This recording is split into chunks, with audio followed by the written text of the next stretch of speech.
ാണ് പരിശുദ്ധമായ റജബ് മാസത്തിലൂടെ.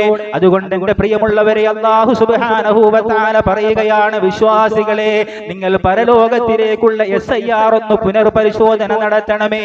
ഇന്നലെ വരെയും കഴിഞ്ഞുപോയ ജീവിതത്തിന്റെ സായം സന്ധികളിലൂടെ കടന്നുപോയപ്പോ അല്ലാഹുവേ, ഞാൻ ഇന്ന തെറ്റുകൾ ചെയ്തു പോയല്ലോ തമ്പുരാനെ, എന്റെ ജീവിതത്തിൽ ഒരുപാട് തെറ്റുകൾ വന്നു പോയല്ലോ, നിർബന്ധമായ അമലുകൾ ചെയ്യാൻ എനിക്ക് കഴിഞ്ഞില്ലല്ലോ അല്ലാ, എനിക്കൊന്ന് മാറി ചിന്തിക്കുവാനുള്ള സമയമാണ്. പാതിരാവിന്റെ നിശബ്ദതയിൽ പടച്ച റബ്ബിന്റെ മുമ്പിലേക്കൊന്ന് എണീറ്റിരുന്നുകൊണ്ട് അങ്ങ് ശുദ്ധി വരുത്തിയിട്ട് 2 റക്അത്ത് നിസ്കരിച്ചിട്ട് ഒന്ന് പൊട്ടിക്കരയാൻ തയ്യാറുണ്ടെങ്കിൽ എന്റെ പ്രിയമുള്ളവരെ, നമ്മുടെ SIR ശരിയാക്കാനുള്ള സുവർണാവസരമാണ്. ഒന്ന് പൊട്ടിക്കരഞ്ഞുകൊണ്ട് അല്ലാഹുവിനോട് ദുആ ചെയ്തിട്ട്, അല്ലാഹുവേ, എന്റെ ജീവിതത്തിൽ ഇനി മാറ്റങ്ങൾ ഉണ്ടാകണം. ഇതാ പരിശുദ്ധമായ റജബ് മാസമാണല്ലോ, ഈ റജബ് മാസത്തിലൂടെ കടന്നു പോകുമ്പോ പരിശുദ്ധ റമദാനിനെ ഒന്ന് വരവേൽക്കുവാൻ എന്റെ ജീവിതത്തിൽ മാറ്റങ്ങൾ ഉണ്ടാകണം തമ്പുരാനെ.